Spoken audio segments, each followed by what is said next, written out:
vez te has preguntado si la historia que nos enseñaron en la escuela es realmente exacta? Desde la infancia vemos el pasado como un relato inquebrantable. El antiguo Egipto, Roma, la Edad Media.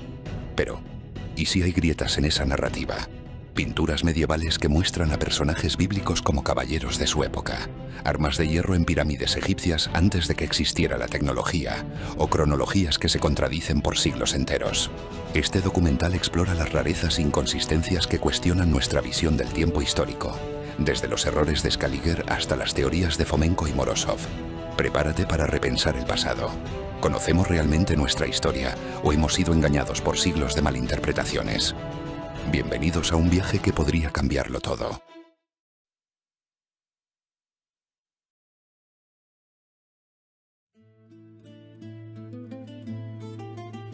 Desde la infancia consideramos la historia como una ciencia exacta del pasado. El antiguo Egipto, Babilonia, Roma, el imperio de Alejandro Magno y Carlomagno, el medievo y la Reforma.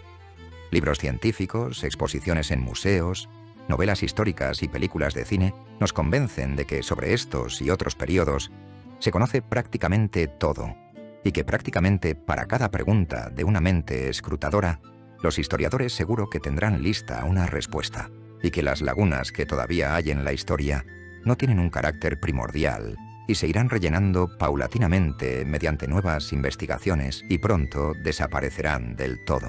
Sin embargo, si miramos más detenidamente a nuestro pasado, descubriremos numerosas rarezas e inconsistencias. ¿Por qué, digamos, los pintores del medievo, habitualmente atentos a los detalles históricos, representaban los personajes bíblicos y antiguos como a sus coetáneos?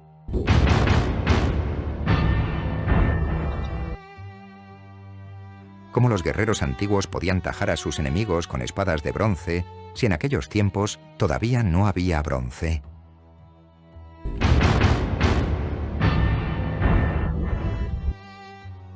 ¿Y de dónde surgió el armamento de hierro en el antiguo Egipto?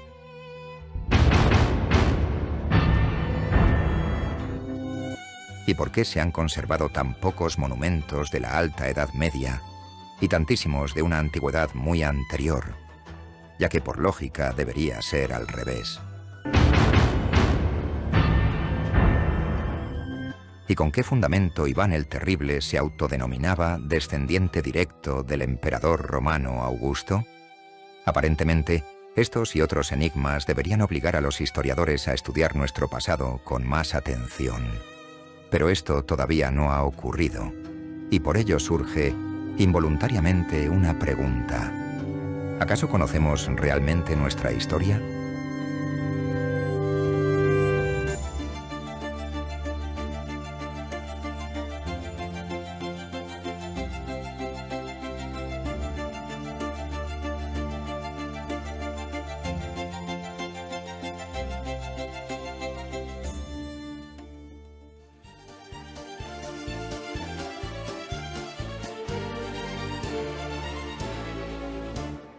¿Qué es la historia y qué es la cronología? La historia son los hechos del pasado distribuidos sobre una escala temporal, mientras que la cronología es precisamente esa escala temporal. Su punto superior es nuestro presente día, mientras que el inferior es aquel periodo cuando los seres humanos comenzaron a fijar los eventos que les sucedían.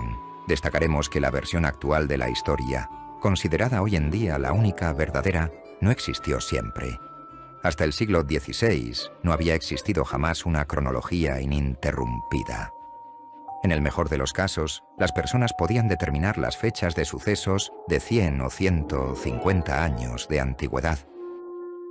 Todo aquello que estaba más lejos en el pasado se perdía en la oscuridad de los tiempos, mientras que las leyendas y tradiciones llegaban a los coetáneos con grandes distorsiones. Por ello surgió la necesidad de componer, mediante crónicas dispersas, un cuadro íntegro y consecutivo de los acontecimientos más importantes de la civilización humana, empezando desde la antigüedad. Se considera que las bases de la cronología fueron sentadas por Eusebio Panfilio, a quien también llamaban Eusebio de Cesarea, del siglo IV de nuestra era, la época del emperador romano Constantino.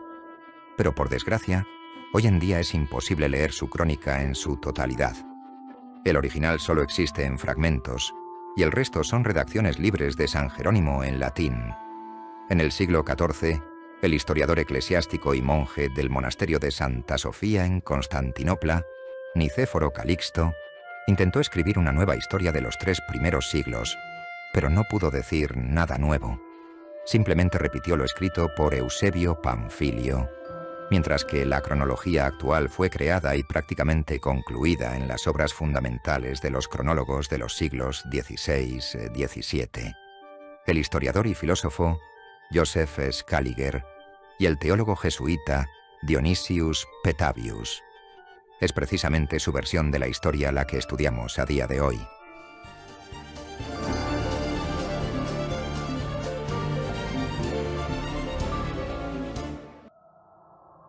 ¿En qué se fundamentó, pues, la versión de la cronología de Scaliger Petavius? En primer lugar, en la interpretación de datos numéricos recogidos en la Biblia. Y también en cálculos astronómicos, que en aquel tiempo eran muy inexactos y contenían numerosos errores, a veces de cientos e incluso miles de años. Así surgieron algunas fechas fundamentales sobre las que después se construyó toda la cronología. Por ejemplo, el día de la creación del mundo, cuya fecha exacta discutieron los teólogos durante siglos. Las fechas de la creación del mundo es un material muy interesante que hemos analizado. Resulta que en la época de los siglos XVI y XVII existieron numerosas versiones de las fechas de la creación del mundo. La cuestión no es escolástica, porque a partir de esta fecha se calculaban en numerosas crónicas las fechas de los eventos. De dónde situemos la fecha de la creación del mundo dependerán los años en los que se situarán los textos, mejor dicho, los sucesos, descritos por Tito Livio, Heródoto o Tucídides. Resulta que en la Edad Media hubo alrededor de 20 de tales versiones, y la dispersión de las distintas opiniones acerca de cuándo tuvo lugar la creación del mundo alcanza 3000 años. En consecuencia, en la datación de crónicas, que se basan en dicho método de cálculo de años, surgen oscilaciones, divergencias, de una amplitud de 3000 años. Es una magnitud enorme. Otro importante punto de partida, sobre el que está construida la famosa Historia de Tito Livio, es el año de la fundación de Roma. Pero en la cronología romana hay tantas contradicciones que no solo no se puede concretar el año, sino tampoco el siglo de la fundación de dicha ciudad. Así, según la versión comúnmente aceptada, Roma fue fundada en el siglo VIII, antes de nuestra era, por los hermanos gemelos Rómulo y Remo, a quienes alimentó con su leche la loba Capitolina, símbolo de dicha ciudad. Pero también hay otra versión, según la que Roma fue fundada por Eneas y Odiseo, que le dieron el nombre de la troyana Roma. Por cierto, en latín se escribe tal cual, R-O-M-A. Pero de ser así, entonces la fundación de Roma tuvo lugar tras la guerra de Troya, en la que participaron tanto Eneas como Odiseo. Es decir, no en el siglo VIII, sino en el XIII antes de nuestra era.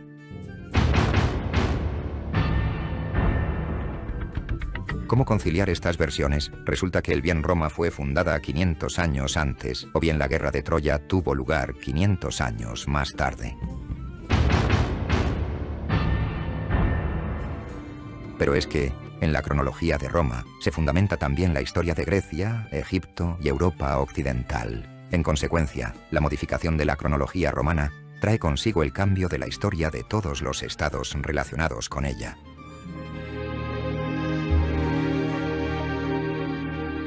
Y otra circunstancia más, el ser humano moderno está acostumbrado a contar las fechas desde el inicio de nuestra era o el nacimiento de Cristo, que tuvo lugar hace 2000 años.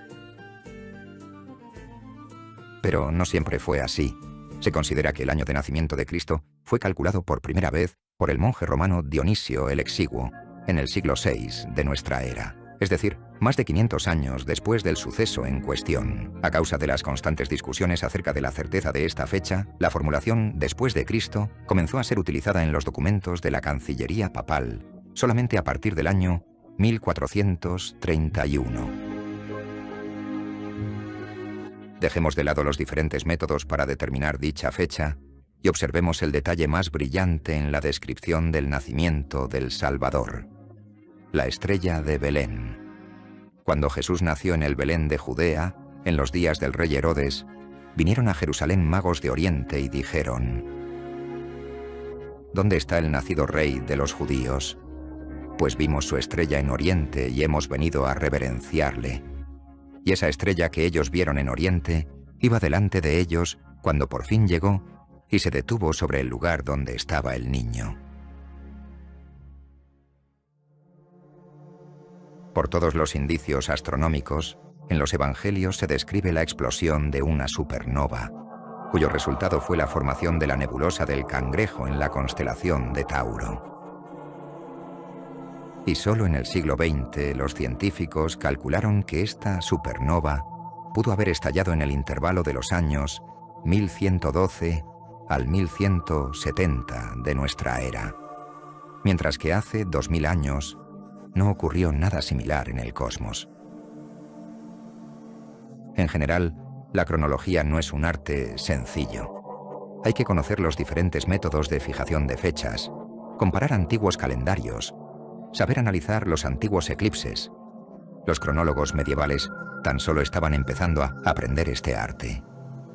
Por ejemplo, muchos cronólogos de los siglos XIV-XV y también del XVI databan acontecimientos mediante el día del equinoccio. El día del equinoccio es un acontecimiento muy delicado. Es muy complicado, sin disponer de aparatos de medición, determinar con precisión aquel momento en que el día equivale a la noche. Pero un fallo de un día implica un error en la cronología de unos 100 años. Si el cronista se equivocaba en 5 días, por ejemplo, estos errores existen en crónicas del siglo XV, se equivocaba en 500, 600 años, y con este tipo de cálculos inexactos fue construida precisamente la cronología scaligeriana, y con ella la comúnmente aceptada hoy en día versión de la historia universal.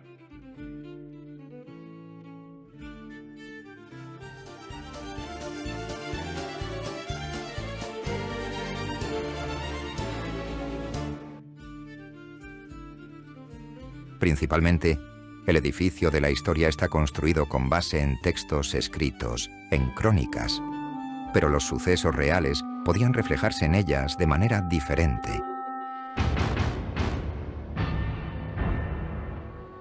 Véase las discrepancias en la fecha de la fundación de Roma. A veces, distintas fuentes nombran a una misma persona de manera diferente. A menudo las crónicas son versiones de acontecimientos, escritas muchos años e incluso siglos después.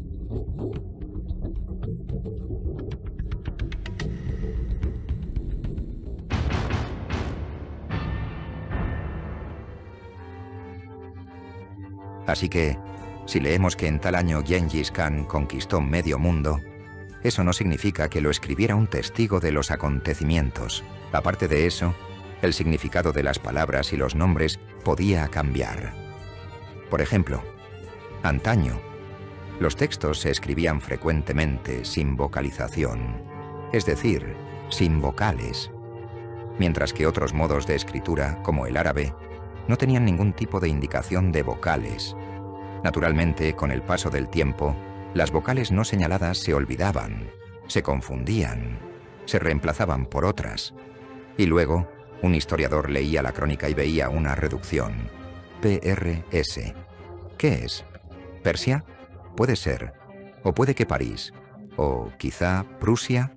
Nápoles, o Nueva Ciudad, que se menciona en crónicas antiguas, es tanto Nápoles en Italia como Cartago, que también significa ciudad nueva. Pero también hubo una Nápoles en Palestina, una Neápolis escita, sin mencionar ya la Novgorod rusa. Y si el cronista no da ninguna otra información adicional, comprender a qué Nápoles se refiere es muy difícil. O, por ejemplo, los nombres. En algún texto se menciona a un tal Carlos. En inglés suena como Charles. En francés es Charles. Y en español, Carlos. ¿A quién se refiere? ¿A un caudillo inglés? ¿A un cortesano francés? ¿O a un grande de España?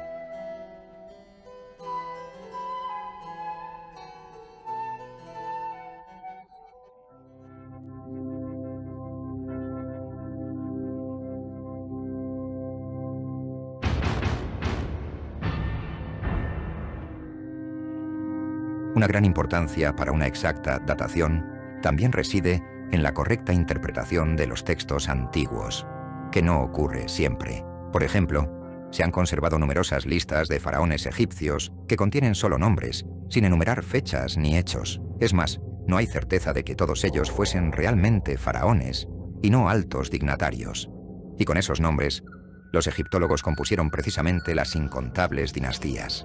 Es más, los periodos de reinado se determinaban de manera muy aproximada, a razón de 3 faraones por siglo. Es decir, los egiptólogos simplemente se pusieron de acuerdo en considerar que todos ellos fueron faraones y que cada uno de ellos reinó durante 33 años. Así fue ese enfoque, entre comillas, científico.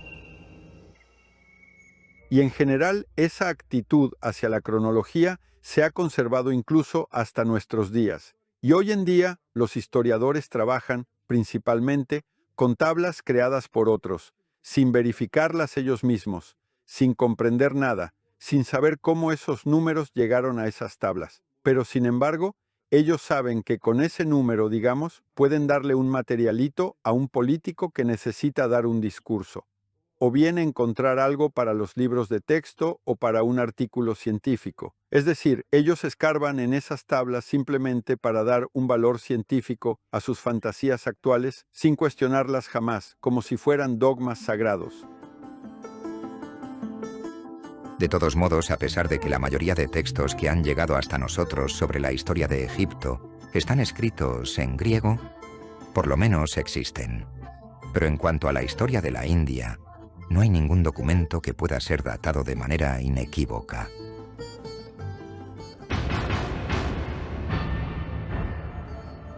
Solo existen leyendas, tradiciones populares y una muy pequeña cantidad de testimonios documentales.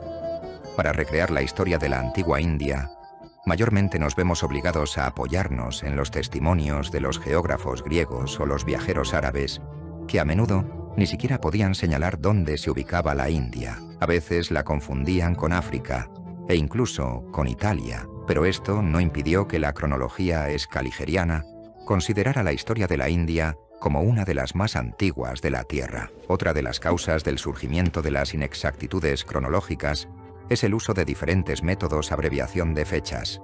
Digamos que al tercer siglo desde el nacimiento de Cristo podían denominarlo simplemente como tercer siglo desde Cristo y escribirlo como X3, donde X es la primera letra de la palabra Cristo. En el medievo la letra X fue la abreviatura más extendida del nombre Cristo. En consecuencia, el primer siglo se representaba como X1, el segundo como X2, etc.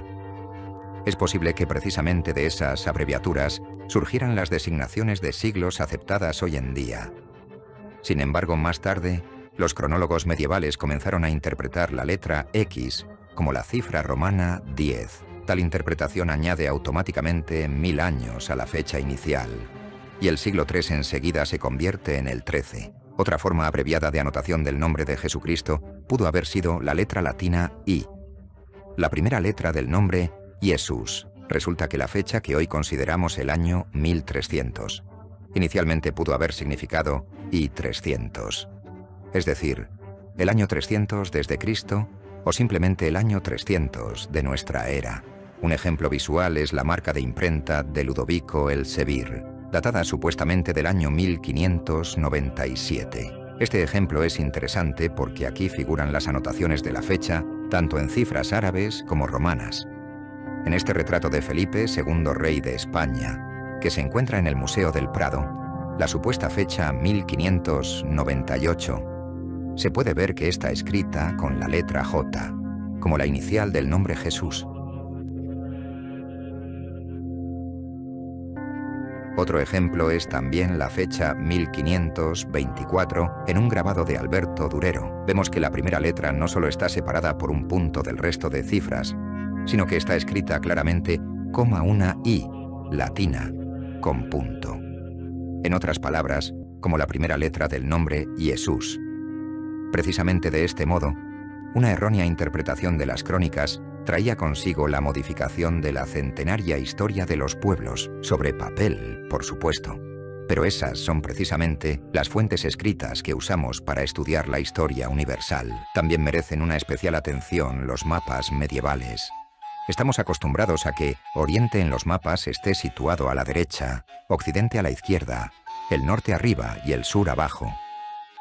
Pero no siempre fue así.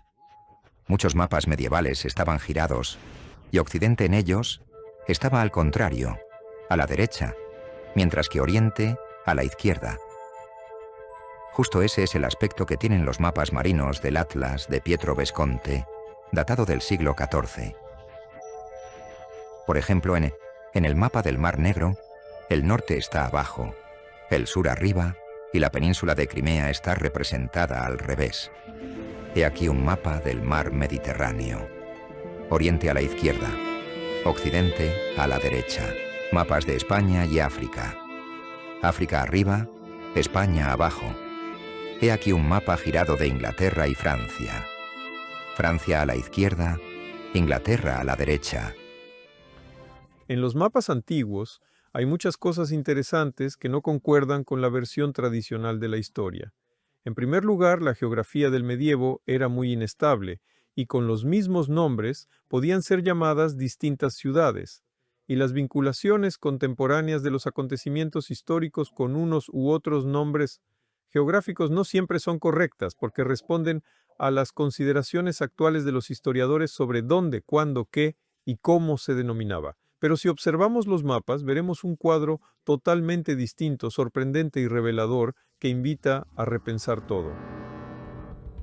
Este es un mapa de la Enciclopedia Británica del año 1771. Se observa que el Imperio ruso se presenta aquí como varios países diferentes, siendo el más grande de ellos la Tartaria moscovita, con capital en Tobolsk. Además, su área triplica la de Rusia, con capital en San Petersburgo. Pero además está la Tartaria independiente, con capital en Samarcanda, y la Tartaria china, con capital en Chang'an. Es poco probable que esta información pueda ser considerada una invención o falsificación, puesto que la Enciclopedia Británica fue la cima de los conocimientos enciclopédicos de aquel tiempo. Entonces, ¿por qué hoy en día no se sabe nada de estos estados? Es más, ¿de dónde surgió, en los mapas del siglo XVIII, el nombre de Tartaria? Si según la versión oficial de la historia, por aquel entonces el yugo tártaro-mongol había dejado de existir hacía 300 años. Podéis daros cuenta de que en los museos, mientras preguntáis cosas estándar, simples, os responden con placer. Pero cualquier cuestión referente a las fechas o referente a algún tipo de estas rarezas causa irritación incluso entre los guías, sin mencionar ya a los empleados de estos museos. Hoy en día, en museos, galerías de arte y colecciones privadas se guardan numerosos artefactos que supuestamente sirven de prueba de la comúnmente aceptada versión de la historia de la humanidad.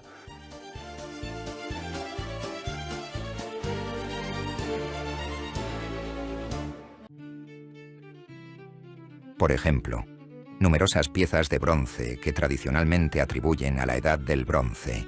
Sin embargo, por alguna razón, a los historiadores no les desconcierta el hecho de que el bronce, en tiempos de esa misma Edad del Bronce, simplemente no pudo haber sido elaborado, porque el bronce es una aleación de cobre y estaño, pero el estaño fue descubierto en la Edad Media. Pero puesto que el bronce no pudo haber aparecido antes que el estaño, surge una pregunta legítima. ¿Cómo y, lo más importante, cuándo fueron elaboradas esos objetos? ¿Cómo se explica que en la pirámide de Keops se descubrieran objetos de hierro? ¿De dónde salió el hierro en el antiguo Egipto? Los historiadores lo llaman obstinadamente meteorítico, caído del cielo. Por supuesto, los meteoritos metálicos se podían hallar de vez en cuando en el antiguo Egipto. Sin embargo, las investigaciones realizadas en el siglo XX demostraron que seguramente este hierro fue obtenido por vía industrial. Hallazgos similares se hicieron también en la tumba de Tutankamón. Sobre la momia del faraón, que vivió supuestamente en el siglo XIV antes de nuestra era, había una daga de oro y otra de hierro, y otro enigma más de entre muchos otros. Se sabe que el vidrio es un material amorfo, y que tras 5 o 6 siglos se cristaliza y enturbia. Por eso, por cierto, perecen las famosas vidrieras de la antigua catedral de Reims, en Francia. ¿Cómo explicar, entonces, que los recipientes de vidrio elaborados, según aseguran los historiadores, hace 5, 10 e incluso 15 siglos, no hayan perdido su aspecto original? Quizá es posible que no haya ningún misterio en eso, simplemente la antigüedad de dichos recipientes está ligeramente exagerada. Y, en ese caso, mucho se puede explicar. Me parece que en la historia falta lógica.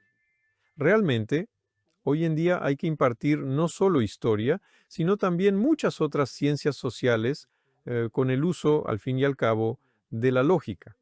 Saben, en la vieja escuela, allá por la primera mitad del siglo XX, existió incluso una asignatura llamada lógica. Por desgracia, hoy en día no la hay. Yo la restablecería con urgencia, sin dudarlo ni un instante, y procuraría que la lógica realmente participara en la historia. No la pisotearía jamás.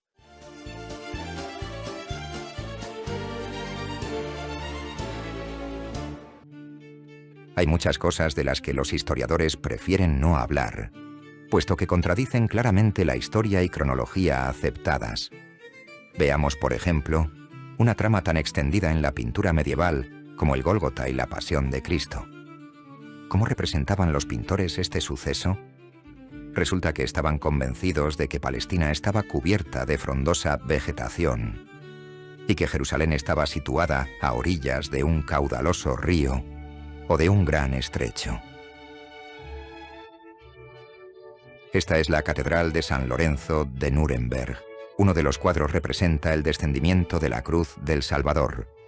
Fíjense, se observa claramente un ancho río azul y colinas. Esta es la catedral de la ciudad de Aquisgrán.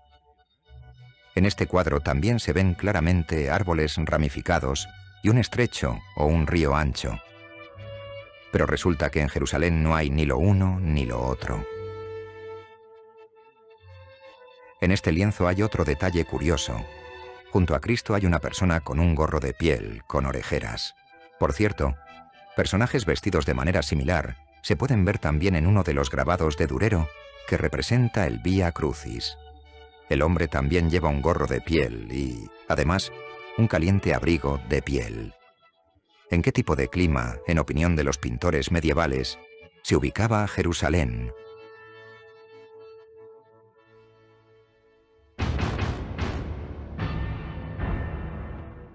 Ahora, Suecia. Museo del Palacio Real de la ciudad de Uppsala. En este lienzo hay una representación un tanto inusual de Cristo portando la cruz. Como pueden observar, los jinetes llevan turbantes y las puntas de los estandartes están coronadas por la media luna. Los guerreros llevan escudos en sus espaldas. En uno hay medias lunas y en otro una cruz, ortodoxa, de hecho. En la obra Cristo presentado al pueblo del pintor flamenco Quentin Massys, que se encuentra en el Museo del Prado, representa el momento bíblico en que Poncio Pilato presenta a Jesús ante la multitud durante su juicio. Se puede observar una bandera con el águila bicéfala, un símbolo medieval del Sacro Imperio Romano Germánico que no existía cuando tuvo lugar el juicio de Cristo según la cronología de Scaliger. Otra particularidad interesante que vemos a menudo en los cuadros medievales. Habitualmente, los pintores medievales representaban a los personajes del Antiguo Testamento y de la Antigüedad como a sus coetáneos. He aquí un grabado de la crónica florentina del siglo XV. Aquí, el bíblico Josué, que vivió mucho antes del nacimiento de Cristo, es representado como un típico caballero medieval. Mientras que en las torres de la antigua Jericó, que Josué está asediando, se ven cruces cristianas. Un cuadro de la Anunciación. La Santa Virgen es representada en un típico ambiente medieval, rodeada de libros que durante su vida todavía no existían. Esta es una Biblia del Museo de Gutenberg de la ciudad de Maguncia. Como ven, el ilustrador medieval armó a una hueste del Antiguo Testamento con cañones muy modernos para su tiempo. En el cuadro de Lucas Cranach, El juicio de París, El héroe que vivió en el siglo XIII antes de nuestra era es representado con armadura medieval, y hay incontables ejemplos similares. Los historiadores lo llaman anacronismo medieval. En su opinión, en la Edad Media, por alguna razón se mezclaron todas las concepciones y épocas, y los pintores eran personas profundamente ignorantes. Pero también hay ejemplos similares en la literatura de aquel tiempo. Por ejemplo, Petrarca, por alguna razón, demostraba seriamente la falsedad de los privilegios otorgados a la austríaca casa de los Habsburgo por el propio César. Aparentemente, aquí no habría nada que demostrar. El fraude es evidente, ya que según la cronología comúnmente aceptada, 1000 años separaban a los Habsburgo de César. ¿Por qué no era algo evidente para Petrarca, una de las mejores mentes del Renacimiento? Da que pensar. Los historiadores ni siquiera son del todo conscientes de qué es la historia. No tienen una clara delimitación de los conceptos de pasado que tuvo lugar, transcurrió, sucedió en contextos específicos, con protagonistas reales y consecuencias palpables, y al que hoy solo podemos acceder mediante ciertas memorias, artefactos, documentos dispersos, testimonios fragmentarios, y de historia que hoy en día está en las estanterías de libros escrita por los historiadores, es decir, aquello que se puede leer, admirar, que puede indignar, que se puede maldecir, reinterpretar, citar o ignorar según convenga. Son dos cosas totalmente distintas y los historiadores no lo entendían. Y otro problema más, sobre el que tampoco se suele hablar, son las falsificaciones. Es triste, pero es un hecho que no todos los artefactos antiguos son, ni de lejos, auténticos. Por regla general, las falsificaciones suelen pasar desapercibidas. Y si a lo largo de una generación una falsificación no ha sido descubierta, para los descendientes se convierte en algo auténtico. Como ejemplo, una de las falsificaciones más escandalosas de los últimos tiempos es la de los frescos en el Hospital del Espíritu Santo y en la iglesia de Santa María, en la ciudad alemana de Lübeck. A causa de los bombardeos de 1942, se desprendió parte del enlucido de la iglesia. Debajo quedó al descubierto una pintura mural del siglo XIII. Después de la guerra, en 1948, se decidió restaurar los frescos, para lo cual se invitó a un tal Dietrich Fey, quien, por cierto, ya había sido llamado a juicio por falsificación de obras de arte. Y aquel, a su vez, atrajo a su ayudante, Lothar Malskatt, otro gran experto falsificador. Tras haber finalizado la restauración, Fey y Malskatt declararon que habían logrado descubrir una antigua pintura mural en las paredes del coro de la iglesia, oculta por capas posteriores.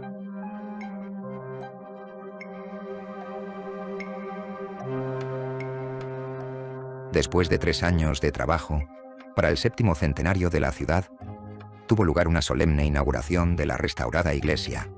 En honor a tal acontecimiento, incluso se creó un sello postal.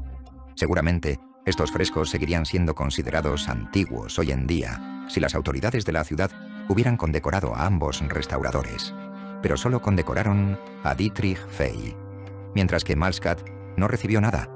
Se ofendió mucho y confesó públicamente que por exigencia de Fey había destruido los frescos del siglo XIII y pintado unos nuevos basándose en las fotografías conservadas. Una comisión especial examinó los frescos y alegó que Malskatt mentía.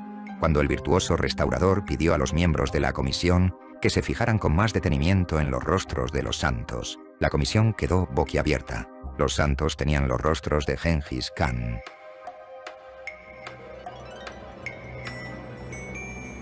Grigori Rasputin,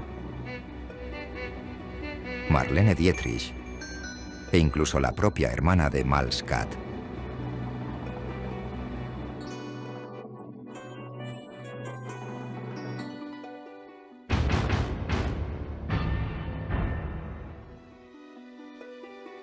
El escándalo crecía y la comisión descubrió nuevas obras maestras de los restauradores, entre ellas los frescos falsos en la iglesia de Santa Catalina, de la misma Lübeck. Por cierto, resulta que Malskatt ni siquiera había destruido el antiguo enlucido, sino que pintó directamente sobre él. En consecuencia, no se logró restaurar la antigua pintura mural del siglo XIII. Los frescos, con el tiempo, perecieron sin retorno. Y aquí cabe preguntarse, ¿cuánto se puede confiar realmente en las declaraciones sobre la antigüedad de unas u otras pinturas, murales? Si en 500 años han perecido los frescos de Lübeck, ¿qué hay de la datación de otros frescos, supuestamente todavía más antiguos? ¿Y cuántas más falsificaciones siguen siendo consideradas auténticas?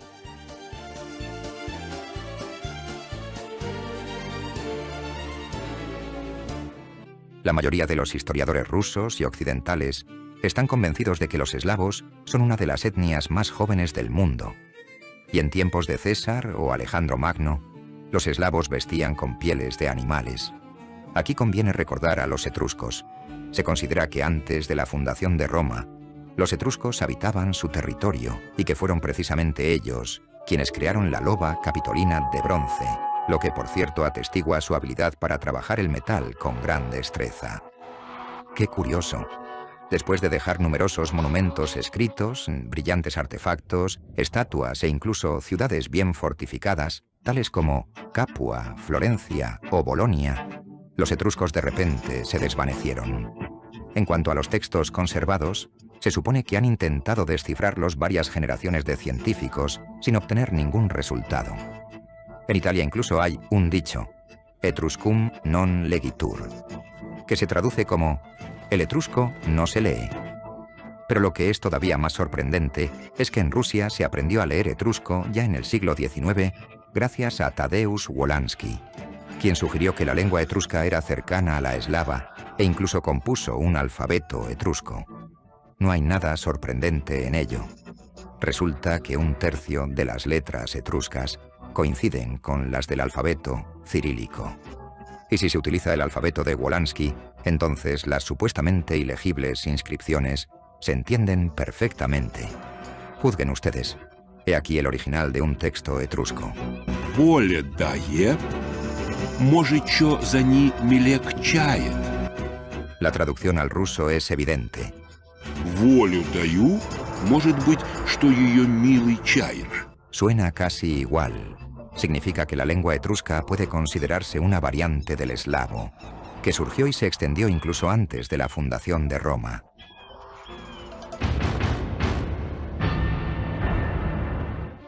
Esto lleva, dicho suavemente, a cierta revisión de toda la historia de la humanidad y también a una revisión de la visión tradicional sobre los propios eslavos, que en tiempos del florecimiento de las grandes civilizaciones europeas vivían supuestamente en algún lugar perdido a las afueras de Europa y no jugaban ningún papel en la historia universal, puesto que, cuando se inauguraban universidades en Europa, Rusia estaba bajo el dominio de los tártaro-mongoles.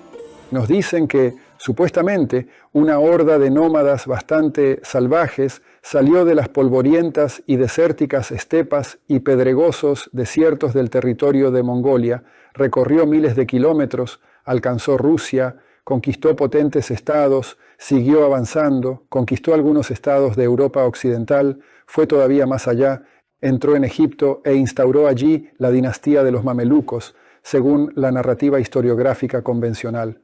Luego desapareció misteriosamente, dejando solo cierto imperio mongol, sin que se pueda comprender cuándo y por quién fue cimentado. El imperio de 300 años de Gengis Khan no dejó tras de sí ni crónicas, ni documentos de estado en lengua mongola. Quizás se hayan perdido todos los documentos de aquella época. No, quedan cartas de grandes príncipes, misivas clericales, documentos eclesiásticos, pero únicamente en lengua rusa. ¿Cómo es esto posible? Gobernaron, pero no dejaron nada atrás de sí. Es posible que estuviese en lo cierto el estudioso ruso Lev Gumilyov al afirmar que la teoría sobre el yugo tártaro-mongol en la Rus fue creada en el siglo XVIII, bajo la influencia de ideas de un origen supuestamente esclavo de los rusos, y que los autores de esta idea, los extranjeros Müller y Schlosser, simplemente cumplían un determinado encargo político.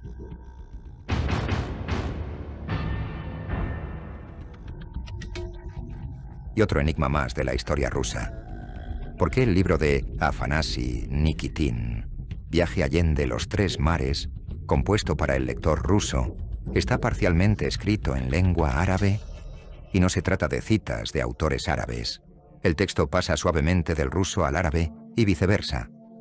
Resulta que en Rusia, en aquel tiempo, se hablaban dos lenguas. De lo contrario, ¿para quién fue escrito? Esta versión la confirman también las inscripciones en el antiguo armamento ruso, hechas en árabe. Hoy en día se suele pensar que este armamento fue elaborado supuestamente en Turquía, Persia u otros países musulmanes. Pero entonces, ¿por qué incluso en la época de los primeros Románov, es decir, ya en el siglo XVII, los maestros armeros rusos decoraban el armamento con inscripciones árabes? Es más, incluso el armamento de los zares, que actualmente se guarda en la armería del Kremlin. Veamos, por ejemplo, el yelmo de Bulat de Mikhail Fyodorovich. Alrededor de la punta del yelmo hay un cinturón de arabescos, frases árabes. Una de ellas suena así: Fabashir al-Muminin, que se traduce como «y da la buena nueva a los creyentes».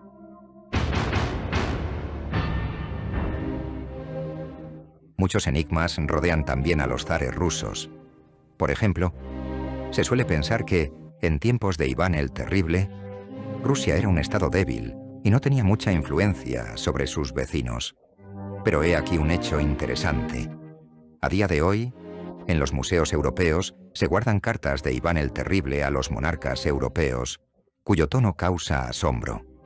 Así es como suena la carta de Iván el Terrible al rey de Suecia, Gustavo I, cuyo original se guarda en el Archivo Nacional de Suecia. Tú eres de linaje campesino y no soberano.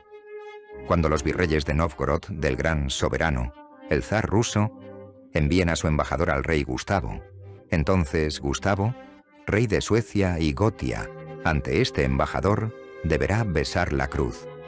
No es posible que te dirijas a nosotros sin pasar por los virreyes. Es decir, Iván el Terrible no considera en absoluto al rey sueco como a su igual. Sigamos leyendo. Y que hayamos premiado al rey Arcemagnus con la ciudad de Polchev y con otras ciudades, es porque nosotros, con la voluntad de Dios, en nuestros dominios somos libres. Premiamos a quien queremos. Resulta que Iván el Terrible consideraba a Europa como parte de sus dominios y a los monarcas locales como sus vasallos, quienes ni siquiera tenían derecho a dirigirse a él directamente, sino solo a través de intermediarios. Así lo explicaba él. Nuestro linaje desciende de César Augusto. Pero quizá este ejemplo sea único y esté relacionado con que Gustavo I fue un rey no por herencia, sino por elección. Entonces es aquí otra carta dirigida a otro monarca europeo. Isabel I Tudor. Se guarda en el Archivo de Londres. Aquí, el zar Iván usa para sí el respetuoso nosotros, mientras que a la reina inglesa la tutea con arrogancia, y al final de la carta incluso la llama señorita vulgar.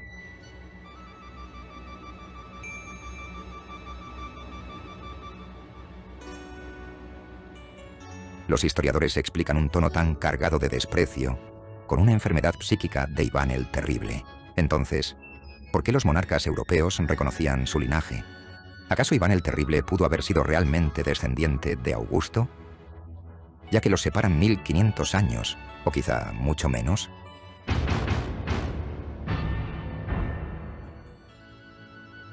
He aquí otro ejemplo.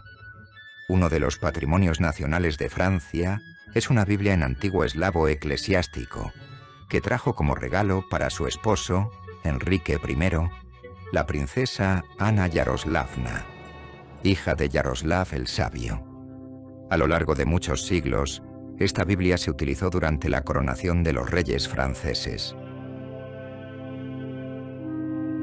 Porque una Biblia eslava se convirtió en un bien familiar de reyes católicos. Es más, Enrique I recibió personalmente a su prometida en la frontera. Para el monarca francés, este matrimonio fue mucho más honorífico que para la princesa rusa.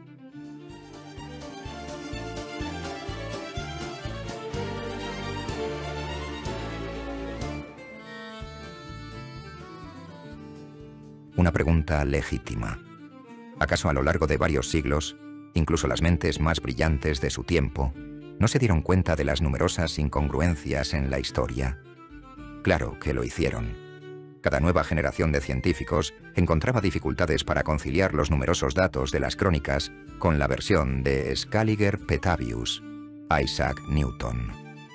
A principios del siglo XVIII, basándose en ideas de ciencias naturales, Isaac Newton modificó profundamente la cronología scaligeriana. En conjunto, la cronología de Newton es mucho más corta que la habitual. La mayoría de eventos datados antes de Alejandro Magno los ascendió en la escala temporal, es decir, los hizo más modernos. Esta revisión de la cronología scaligeriana no es tan radical como la de las obras de científicos más tardíos. Pero Newton comprendió correctamente en qué dirección hay que cambiar la cronología, y sin ir más allá de los límites de nuestra era, consideró que a partir del siglo IV de nuestra era, la cronología es verídica. Jean Hardouin, director de la Biblioteca Real de Francia, profesor de teología, Jean Hardouin, ya en 1690, afirmaba que la mayor parte de las obras antiguas son falsificaciones escritas por monjes en el siglo XIII. Hardouin fue una autoridad indiscutible, no solo en teología, sino también en arqueología, filología y muchas otras ciencias. Mijaíl Lomonosov. A mediados del siglo XVIII, Lomonosov se opuso a la nueva versión de la historia rusa, que ante sus ojos creaban los alemanes Müller y Bayer. Criticó duramente la recién aparecida disertación de Müller sobre el origen del nombre y el pueblo ruso. Caracterizó de manera aniquiladora los trabajos de Bayer sobre la historia rusa. Considero que se parece mucho a un sacerdote idolátrico, que tras haber fumado beleño y estramonio, da una dudosa, oscura, completamente incomprensible y salvaje respuesta. Así comenzó la lucha por la historia rusa.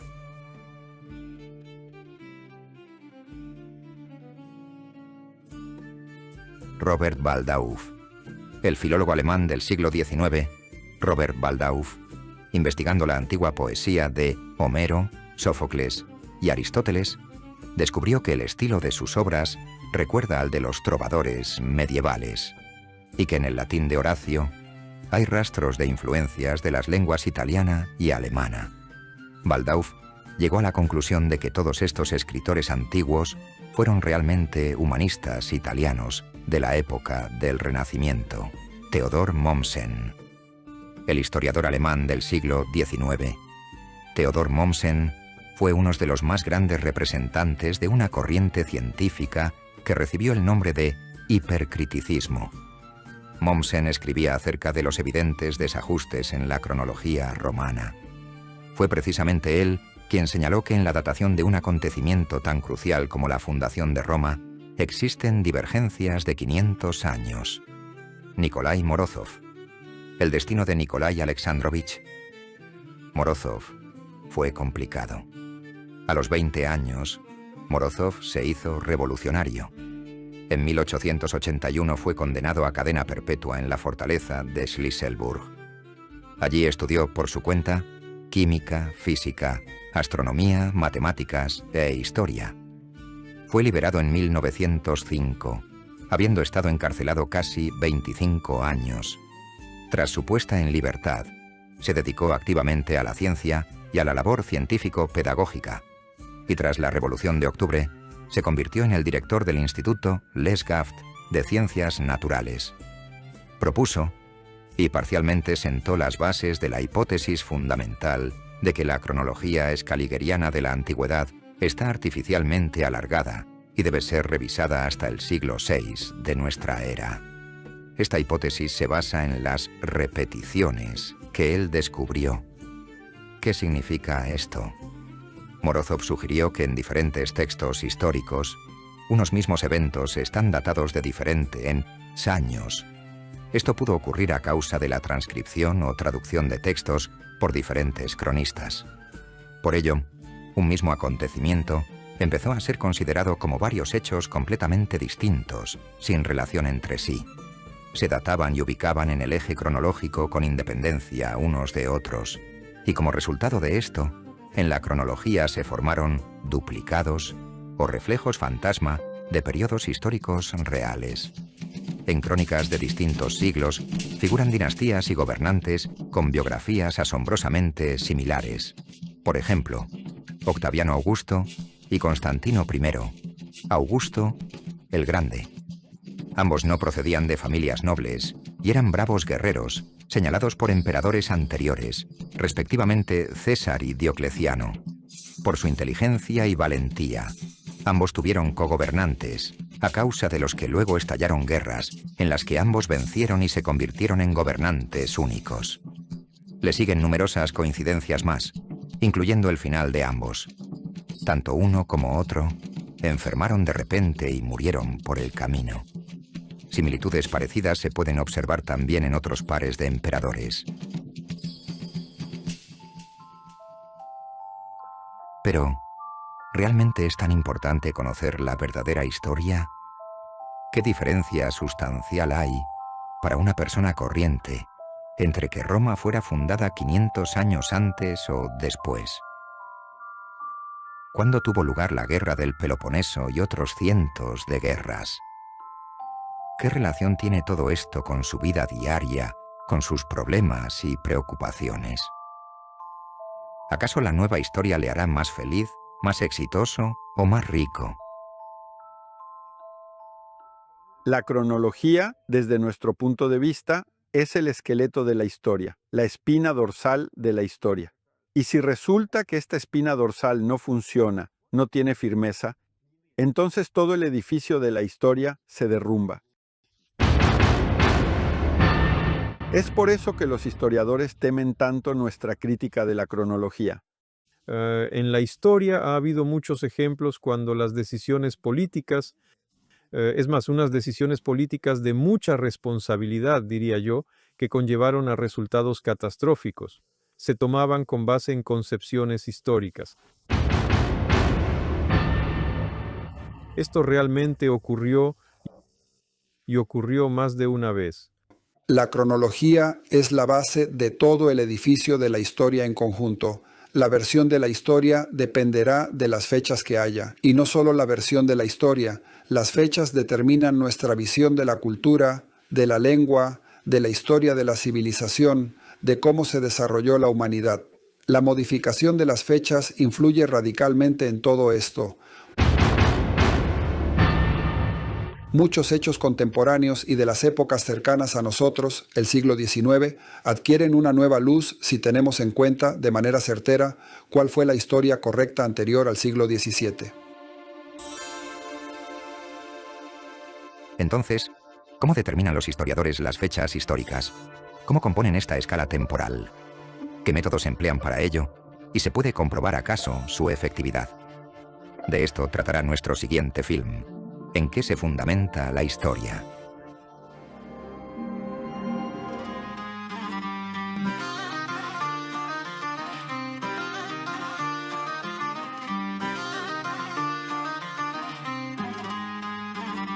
Desde que era niño me vendieron un relato, ciencia exacta, historia escrita en un contrato. Pero empecé a dudar, a mirar con más cuidado. Vi grietas en el tiempo y un pasado falseado. Los libros, los museos, las pantallas proyectaban la historia universal que las élites contaban. Pero algo que no cuadra, algo se ha perdido. Preguntas sin respuesta que se esconden en el ruido. Pintores medievales retratando lo sagrado, como si los profetas fueran de su mismo lado.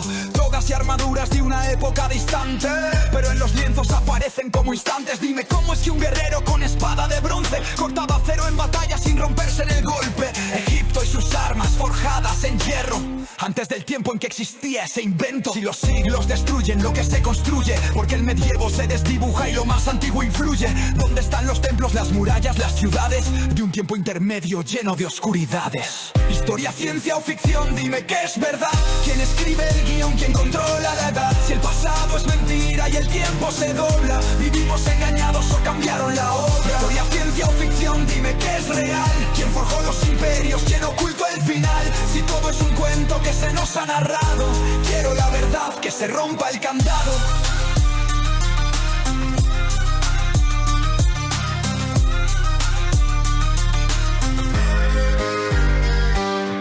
Iván el Terrible y su linaje en duda, descendiente muerte de Augusto es otra maniobra turbia. Si los césares de Roma gobernaban con firmeza, porque su legado lo reclama Rusia con certeza. Años borrados, clérigos con tinta, monjes medievales con agendas distintas. ¿Quién les pagó para reescribir la línea? Para enterrar siglos la sombra clandestina. Miramos las ruinas creyendo en su edad, pero ¿quién las dató con total seguridad? Si la historia es un puzzle con piezas que faltan, ¿quién mueve la mano que ajusta las cartas? Si todo es exacto, ¿por qué tantas dudas? Si los siglos son firmes, ¿por qué tanta bruma? Si los libros no mienten, ¿por qué no concuerdan? Si la historia es verdad, ¿por qué no recuerdas? Historia, ciencia o ficción, dime qué es verdad. ¿Quién escribe el guión? ¿Quién controla la edad? Si el pasado es mentira y el tiempo se dobla, ¿vivimos engañados o cambiaron la obra? Historia, ciencia o ficción, dime qué es real. ¿Quién forjó los imperios? ¿Quién ocultó el final? Si todo es un cuento que se nos ha narrado, quiero la verdad, que se rompa el candado. Tal vez nunca sepamos qué fue de los siglos, quién movió las fechas, quién cambió el camino, pero sigo buscando entre sombras y mitos, porque el que no duda es solo un cautivo.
Tenemos los mejores programas para que tus días ya no sean tan iguales.